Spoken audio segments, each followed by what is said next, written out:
Assalamualaikum warahmatullahi wabarakatuh.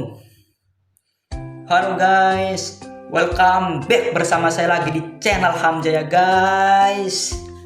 Oke, pada kesempatan kali ini saya akan membahas atau memaparkan sebuah materi yang sangat luar biasa untuk kita bahas. Jadi teman-teman, pada kali ini saya akan membahas tentang sejarah Pancasila pada saat awal kemerdekaan. Nah, cukup menarik kan teman-teman? Sebelum masuk pembahasan inti, saya akan menjelaskan sedikit tentang Pancasila. Baik, Pancasila itu apa, lahir tanggal berapa, diambil dari bahasa apa, saya akan bahas ini. Jadi, Pancasila itu lahir pada tanggal 1 Juni 1945. Pancasila adalah salah satu pilar ideologi bangsa Indonesia. Pancasila diambil dari bahasa Sanskerta yaitu Panca dan juga Sila.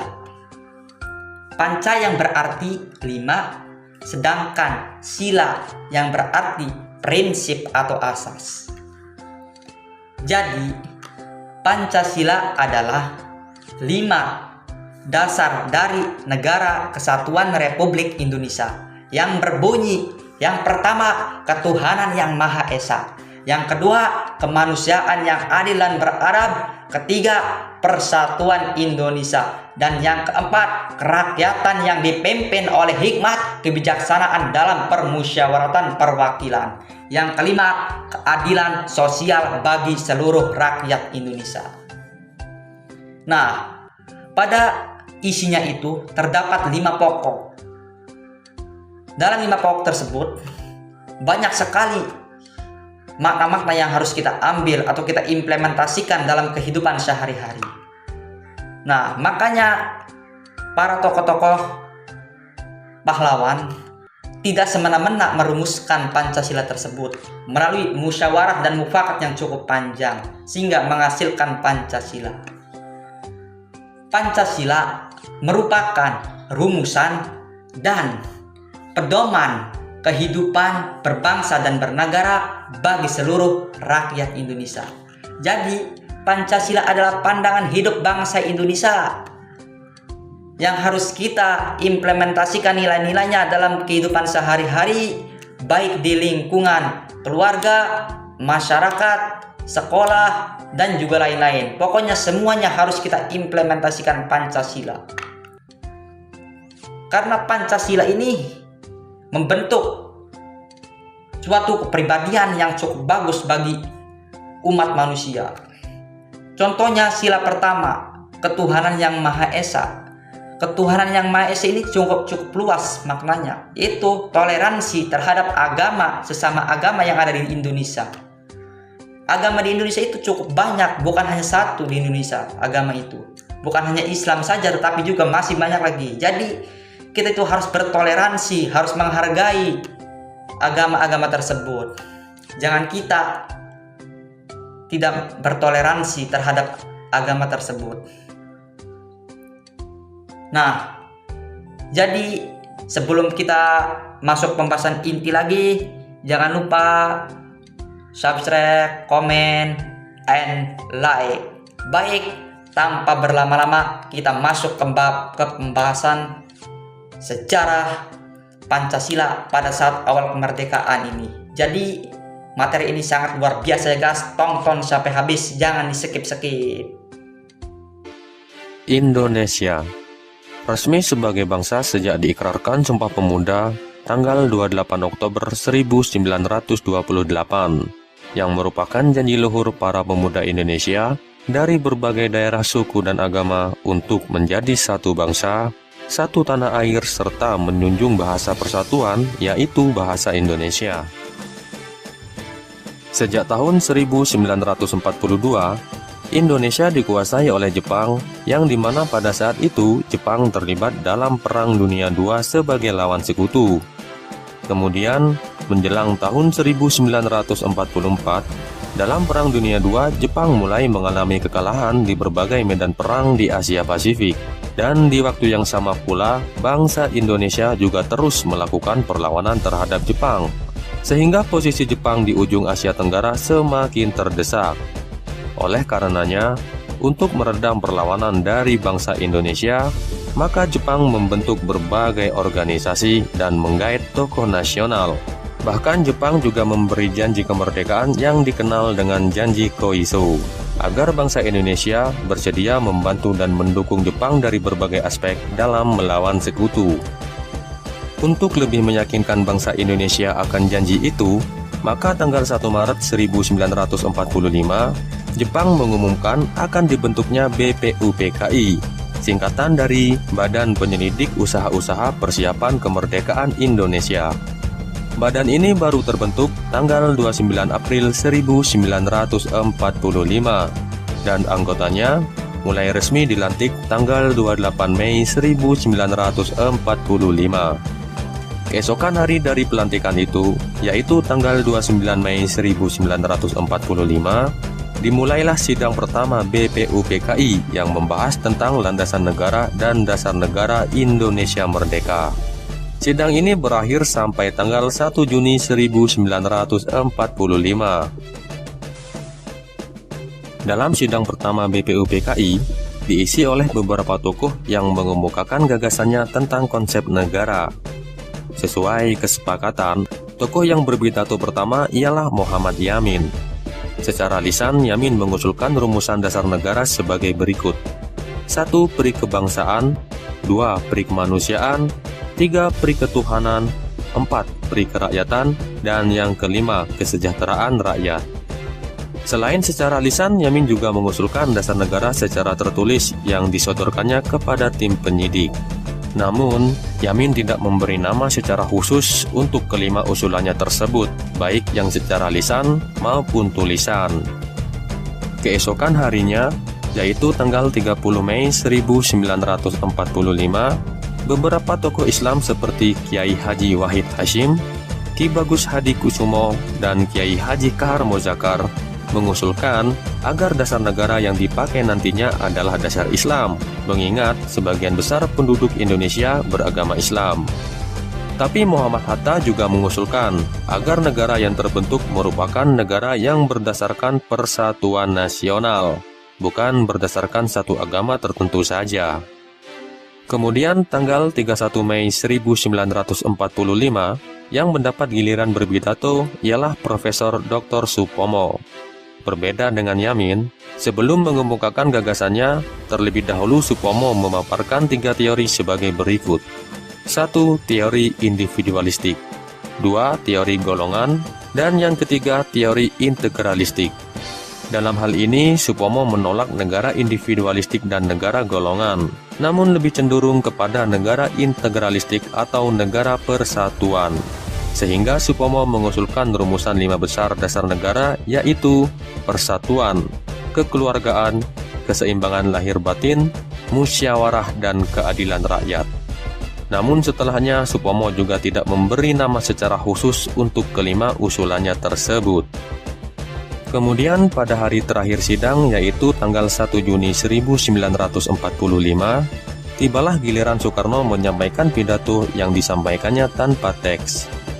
Soekarno mengusulkan adanya dasar negara yang terdiri atas 5 prinsip yang rumusannya adalah 1. Kebangsaan, 2. Peri kemanusiaan, 3. Mufakat, 4. Keadilan sosial, dan yang kelima, ketuhanan yang Maha Esa. Selanjutnya, Soekarno juga mengusulkan agar kelima prinsip dasar negara tersebut diberi nama Pancasila. Setelah berbagai usulan tentang dasar negara ditampung, maka kemudian dibentuklah panitia kecil yang berjumlah 8 orang, yang kemudian dikenal dengan Panitia 8, yang tugasnya adalah menyusun dan mengelompokkan semua usulan secara tertulis. Panitia 8 tersebut mencermati semua usulan yang ada, sehingga diketahui bahwa ada perbedaan pendapat di antara para anggota. Anggota yang berhaluan Islam menghendaki bahwa negara Indonesia harus berdasarkan syariat Islam. Sedangkan yang berhaluan nasionalis menghendaki bahwa negara Indonesia tidak bisa berdasarkan hukum agama tertentu saja. Maka untuk mengatasi hal tersebut, dibentuklah panitia yang terdiri dari 9 orang, yang kemudian dikenal dengan Panitia 9, yang tugas utamanya adalah merumuskan satu formula dasar negara yang harus disepakati bersama. Panitia 9 bersidang pada tanggal 22 Juni 1945. Sidang ini menghasilkan suatu naskah rancangan pembukaan Undang-Undang Dasar yang kemudian dipopulerkan oleh Muhammad Yamin dengan sebutan Piagam Jakarta, yang di dalamnya terdapat 5 pasal konsep Pancasila, di mana bunyi kelima pasal tersebut sama dengan Pancasila saat ini kecuali bunyi sila pertama. Konsep Pancasila yang tertuang dalam Piagam Jakarta telah disepakati bersama sebagai konsep dasar negara dalam sidang kedua BPUPKI. Selanjutnya, BPUPKI dibubarkan karena dianggap sudah selesai dalam menjalankan tugas. Kemudian tanggal 7 Agustus 1945 dibentuklah PPKI, singkatan dari Panitia Persiapan Kemerdekaan Indonesia. Tugas utama PPKI adalah mempersiapkan segala hal yang berkaitan dengan kemerdekaan Indonesia, serta membahas kembali dan mengesahkan rancangan Undang-Undang Dasar dari BPUPKI. Panitia ini direncanakan akan bersidang pada tanggal 16 Agustus 1945. Namun sehari sebelum sidang yang direncanakan itu, melalui siaran radio, Kaisar Hirohito menyatakan bahwa Jepang menyerah tanpa syarat kepada sekutu, dan juga menyerahkan daerah jajahannya kepada sekutu termasuk Indonesia. Dengan begitu, terbukti sudah bahwa janji manis Jepang untuk memerdekakan Indonesia hanyalah akal-akalan belaka. Sementara itu, pihak sekutu memberikan mandat kepada Inggris untuk melakukan pelucutan senjata terhadap Jepang. Namun mandat itu tidak segera dilakukan oleh Inggris. Akibatnya terjadi kekosongan kekuasaan di Indonesia, sehingga para pemuda Indonesia mendesak Soekarno-Hatta untuk memproklamasikan kemerdekaan tanpa harus menunggu sidang PPKI. Dan akhirnya tanggal 17 Agustus 1945, Soekarno-Hatta sebagai wakil bangsa Indonesia mengisi kekosongan kekuasaan itu dengan proklamasi kemerdekaan Indonesia. Namun tanpa diduga, beberapa jam setelah proklamasi kemerdekaan, masyarakat Indonesia Timur mengajukan keberatannya kepada Muhammad Hatta. Mereka berkeberatan dengan pencantuman 7 kata pada sila pertama, bahkan mengancam akan keluar dari NKRI jika 7 kata itu tidak dihapuskan, karena menurut mereka kalimat itu merupakan bentuk diskriminasi terhadap kelompok minoritas. Keesokan harinya, tanggal 18 Agustus 1945, diadakan sidang pertama PPKI. Namun 20 menit sebelum sidang dimulai, Hatta mengadakan pertemuan dengan anggota PPKI lainnya yang juga merupakan tokoh Islam. Di antaranya adalah Ki Bagus Hadikusumo, Kiai Haji Wahid Hasyim, Kasman Singodimedjo, dan Teuku Muhammad Hasan. Pertemuan ini dimaksudkan untuk membahas tentang penghapusan 7 kata pada sila pertama.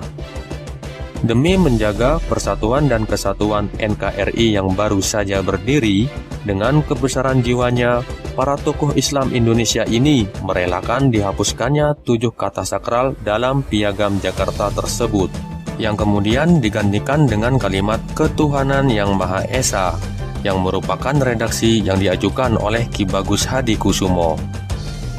Dan selanjutnya diselenggarakanlah sidang pertama PPKI yang menghasilkan beberapa keputusan, yaitu pengesahan Undang-Undang Dasar 1945 sebagai konstitusi negara, yang di dalamnya terdapat Pancasila yang sudah direvisi sebagai dasar negara. Dalam sidang ini juga diputuskan tentang pengangkatan Soekarno sebagai presiden dan Muhammad Hatta sebagai wakil presiden, serta memutuskan pembentukan Komite Nasional. Penetapan Pancasila tidak serta-merta terjadi begitu saja. melainkan melalui beberapa proses dan harus disepakati bersama oleh beberapa tokoh nasional dari berbagai daerah, berbagai suku, berbagai agama, serta berbagai pemikiran. Nah, itu tadi pembahasan tentang sejarah Pancasila pada saat awal kemerdekaan. Begitu mantap kan materi pada kali ini. Jadi segitu saja pembahasan dari saya. Kurang lebihnya mohon maaf. Wassalamualaikum warahmatullahi wabarakatuh.